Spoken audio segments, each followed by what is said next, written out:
للہ رب العالمین الصلاۃ والسلام علی سید الانبیاء والمرسلین۔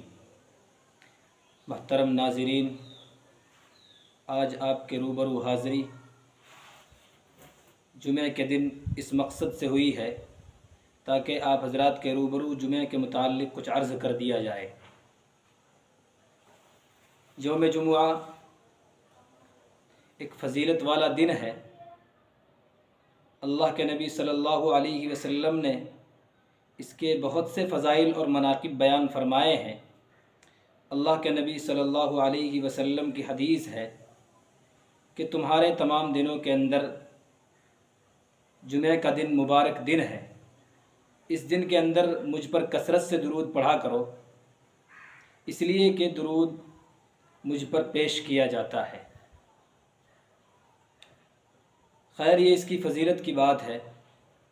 آج اسی دوران مجھے اپنے معاشرے میں پھیلی ہوئی جمعہ ہی کے دن سے متعلق کچھ افواہوں اور کچھ غلط باتوں کا ازالہ بھی کرنا ہے۔ جمعہ کی فضیلتیں ہم بارہا سنتے رہتے ہیں اور بارہا پڑھتے رہتے ہیں، ہمارے سامنے جمعہ کی فضیلتیں آتی رہتی ہیں۔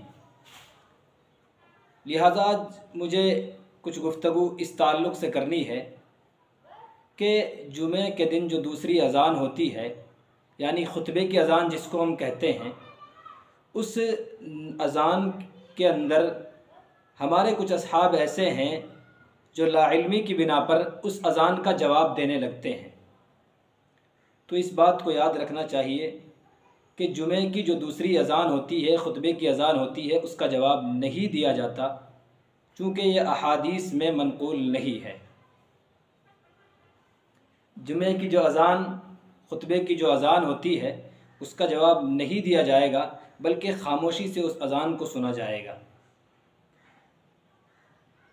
چونکہ احادیث کے اندر آتا ہے کہ جب خطیب اپنے کمرے سے نکل جائے تو اس کے بعد جو ہے کوئی گفتگو یا کوئی نماز نہ پڑھی جائے، کوئی گفتگو نہ کی جائے۔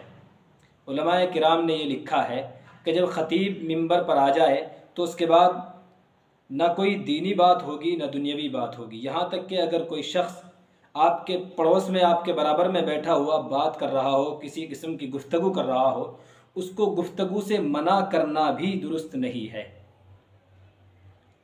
چونکہ اگر آپ نے اس کو گفتگو کرنے سے منع کر دیا تو آپ بھی اس کی گفتگو میں سمجھ لیجئے کہ شامل ہو گئے ہیں۔ خیر، ایک بات یہ تھی، اور دوسری بات یہ ہے کہ جمعہ ہی کے دن عصر کی نماز کے بعد ہمارے یہاں ایک درود کا ورد ہوتا ہے، لوگ کثرت سے اس کو پڑھتے ہیں۔ اللہم صلی علی محمد النبی الامی وعلی آلہ وسلم تسلیما۔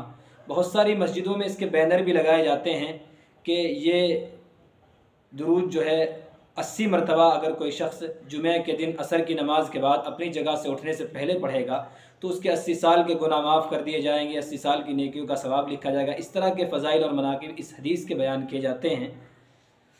ہاں، یہ بات درست ہے کہ جمعہ کے دن اللہ کے نبی صلی اللہ علیہ وسلم کی تلقین بھی ہے کہ کثرت سے درود پڑھنا چاہیے، لیکن اس حدیث، یہ جو درود پیش کیا جاتا ہے، اس کی سند، اس حدیث کی سند بہت کمزور ہے، بہت کمزور حدیث ہے یہ۔ اس پر عمل کرنے کو جو ہے بہت ضروری نہ سمجھا جائے۔ ہاں، اور بہت سے درود ہیں، ان کو کثرت سے پڑھا جائے۔ جمعہ کا دن ویسے جو ہے درود پڑھنے کا دن ہے، آپ صلی اللہ علیہ وسلم پر پیش کیے جاتا ہے درود۔ اور ایک مشورہ یہ بھی ہے کہ یہ جو ہمارا یوٹیوب چینل ہے، آپ تمام حضرات اس کو سبسکرائب کر لیں اور ویڈیوز کو شیئر بھی کیا کریں تاکہ اسلام کو پھیلانے میں آپ کا بھی حصہ ڈل جائے اور آپ کو بھی ثواب دارین میں جو ہے اللہ رب ذوالجلال کے یہاں حصہ ملے اور آپ کا بھی اسلام کو پھیلانے میں نام آ جائے۔